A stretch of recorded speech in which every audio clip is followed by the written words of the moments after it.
friends, and welcome to Wives vs. World, where we have fun talking about queer stuff and life as a trans lesbian couple. I'm Jackie. I'm Anya. And today we are taking a quiz, or rather, we are taking a quiz.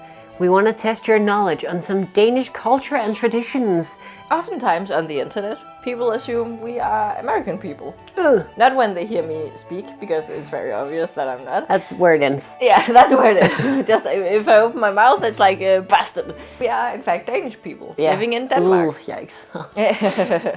I don't think anyone's gonna understand what that means. They're not gonna yuck my yum? You're not... Slurp, slurp. And for the occasion today, I'm wearing the Danish colors, white and red, and so are you. Red and white. Get it? Yeah. Anyway, today we're going to take a quiz about Danish traditions, and we're going to battle you to see how much you know about Danish traditions and holidays. All right. Are you guys ready? Which Danish tradition happens at the strike of midnight on New Year's Eve? And you get three options. A. People tip a glass of champagne. People tip a glass of champagne over their loved one's head. B. Standing on a chair, people jump into the new year. People hand out bucket loads of candy to all children still awake. And you get 5, 4, 3, 2, 1. What do you say? It's the B. Jumping. It's the jumping. Have you ever done that? If I've ever jumped? Into the New Year's? I don't think so. No, right? It's more that I hear that is a tradition, but I've never actually... I think my cousins did it when we were young. The second question, guys. What is the traditional Danish dessert on Christmas Eve? 1. Rice pudding with hot cherry sauce. Saffron soup with vanilla ice cream. Or cardamom cake with mint frosting. All sound very good. It is the vanilla. It's the rice pudding. Rice pudding. Vanilla pudding. It's the vanilla ice cream. No, it's A. So rice pudding with hot cherry sauce, almonds, sauce, and some almonds and whipped cream. Breakfast today. Yeah. I had that for breakfast the last couple of days.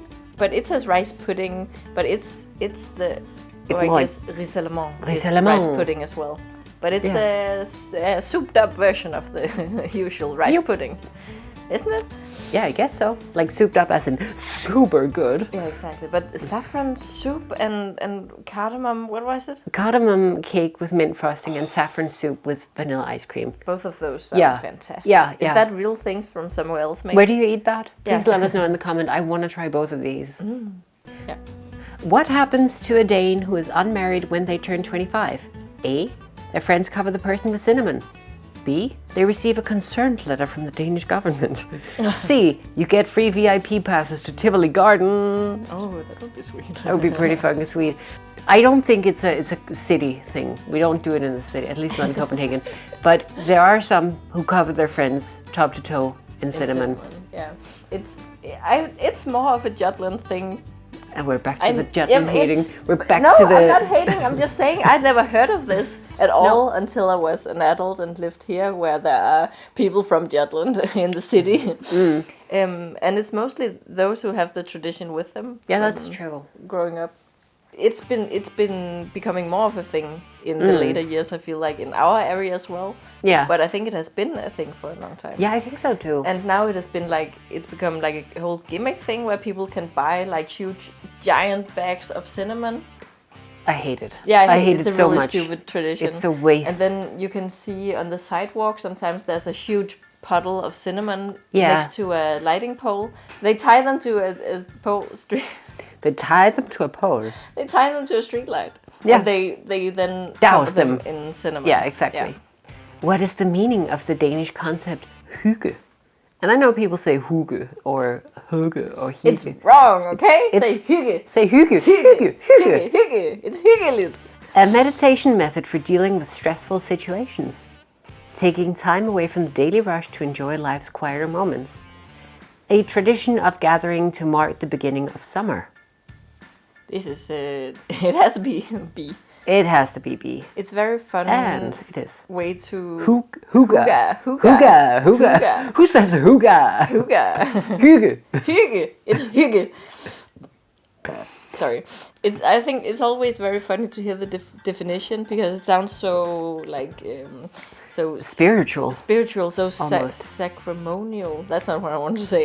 Your walk to work can be hyggelig, Yeah. and us watching a TV show can be Ah, hyggelig. just that time we spent together is hyggelig. Yeah, exactly. Like, it covers everything from this is extremely cozy to, oh, this is nice. Yeah, this is nice. know, I think it's very Like this is nice. sitting and Simply, drinking yeah. a cup of like This. of this, like, and if there were some fairy lights, I'd be like, oh, this is so This is hyggelig. Everyone has hygge. Yeah.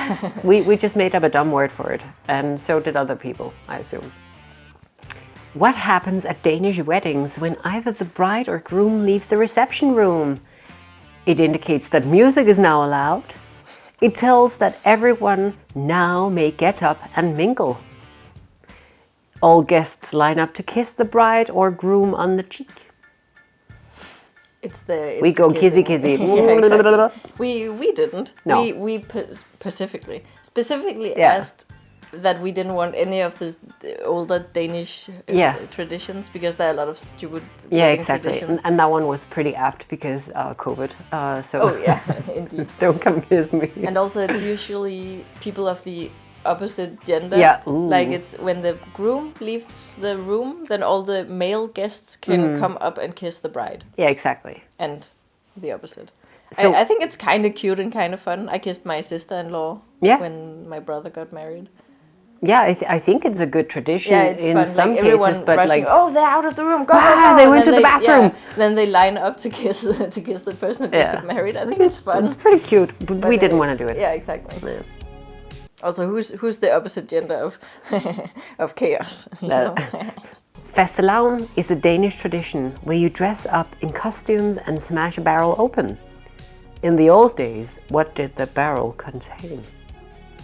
Exotic spices and tea leaves, coins, or a cat? The absolute least good answer here is a cat, but that's the right one. Yep. Or that's how the story goes. At least I have no idea if this is actually true. No, let's see, it actually says something here. The beating of a barrel with a real and preferably black cat was seen as a safeguard against evil. Luckily today a barrel is simply decorated with a cutout version of a black cat and only contains candy. It was like the witch hunts or something, Yeah, and there I was like black suppose. cats and you had to beat the crap out of them to get the devil to go away. Yeah, I guess that's awful. I not- really like Festalon actually as a Me as a too. holiday, and I thought it was really fun as a kid. Did you know I became the cat king once? The Cat King! Yeah. You should introduce yourself as the Cat King. Hello, I'm the cat king, and you. Oh So- wait, no, that's my so name. please- Don't put that in there. So please explain to me, what is a Cat King?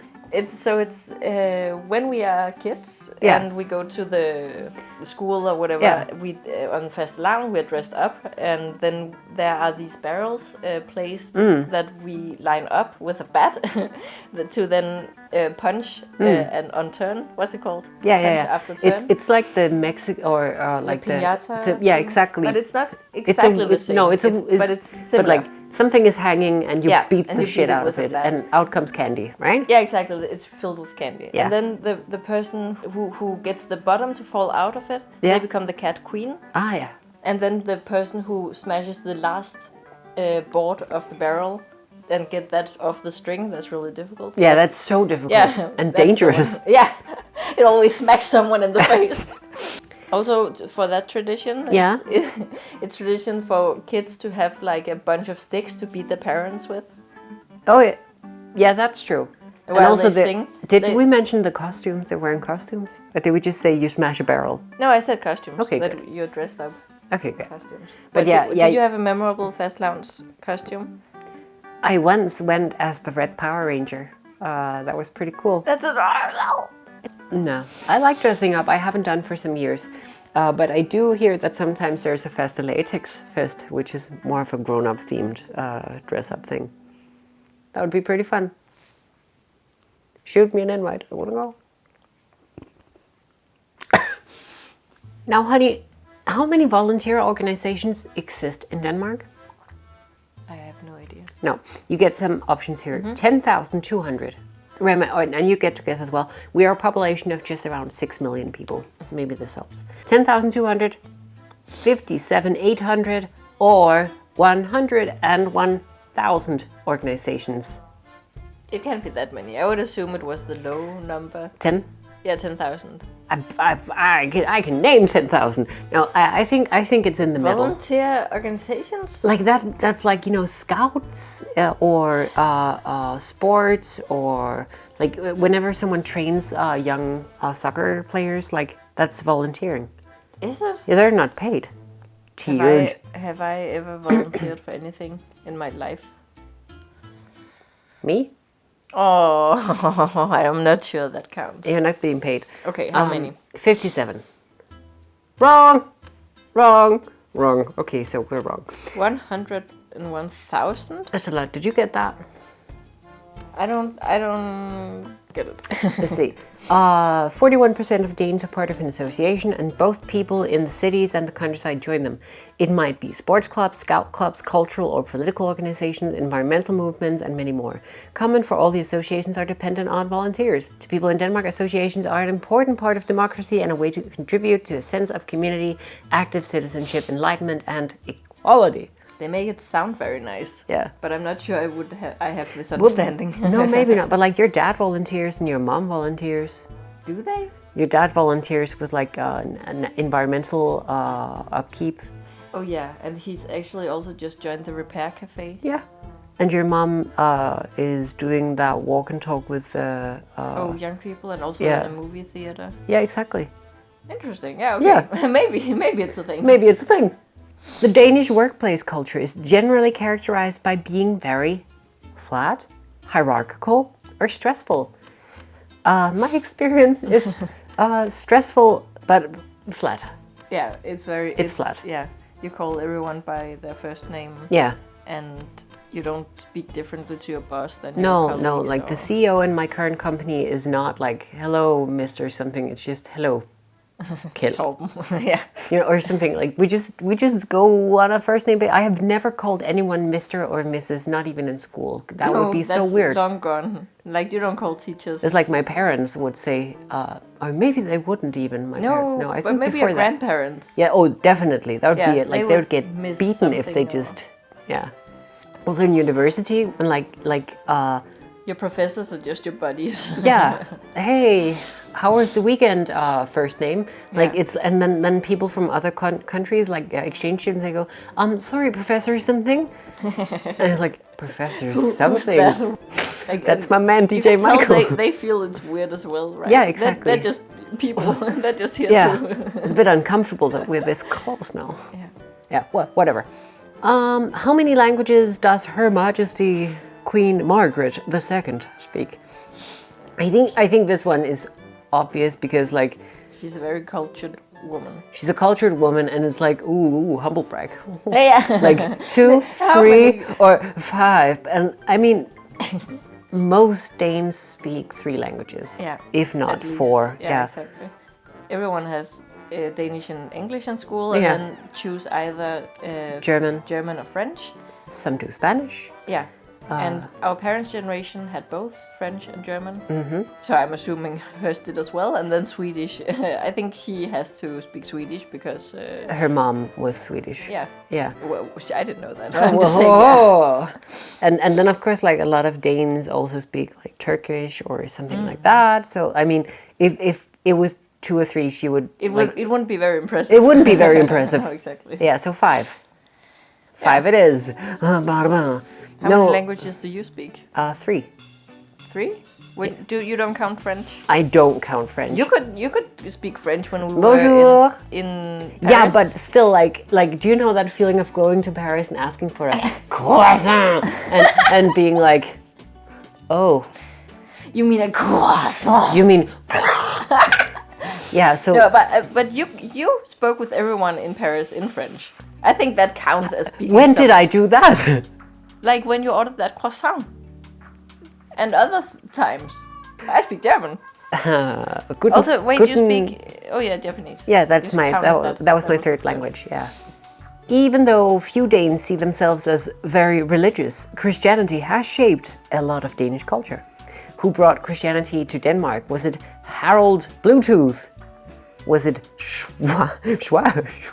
Schwein forkbeard. Swine forkbeard? Schwein. Schwein. Swain? Schwein. Whomst? I think they mean Sven Tviskæg. What? Or was it Canute the Great? Okay, so no, they call him Canute. But why do they anglicize Danish names so? Schwein. You can't just call him Swain. His name is Sven. So in Danish, these are Harald Blåtand, Sven Tviskæg, and Knud den Store. Not whatever this is, but it's obviously Harold Bluetooth. Yeah, it is. Like we know that. connecting the Danes with The Yellingstone. The Harold Bluetooth Oh, christening the Danes. Yeah, that's true. It's a stone in the town called Jelling. Yeah. So yeah, did you know that the Bluetooth symbol is actually made up of 2 runes? Both of them relating to Harald Bluetooth in some way or form. I did know that, yes. Oh, very. But maybe you didn't. Maybe you didn't. Oh. Maybe you thought the swing. Swain. Oh wait, we finished. We're a dog blowing in the wind. We got 9 out of 10. Can you feel it? You're almost reaching the stars. We got a prize of a chihuahua in a fairy light fur coat. What? Oh my god. Were you right? Could you guess along with us, or were there some curveballs and surprises along the way? I would love to know. So please post in the comments. Me. Is that it? I think that's it. Okay. Well, if you enjoyed this video, you can subscribe for more. It's untrue. Is it? No, wait, it is true. We try to upload every Sunday, guys, but sometimes life gets in the way, and when that happens, we just upload a different day. Yeah. It's often like Tuesday or Wednesday right now. Yeah. And it probably will be again when you see this. Could be. So yeah, follow us on other socials if you can't get enough of us. We're out there somewhere. You can find everything in the description, but that's fine. You can live without us. You're a big kid now. Son. Oh wait. Did you just assume their gender? Yeah, I called them son because I like the bond I have with son. You know what? I'm gonna stop talking. Please. Give us a kiss. We hope to see you next time. Bye.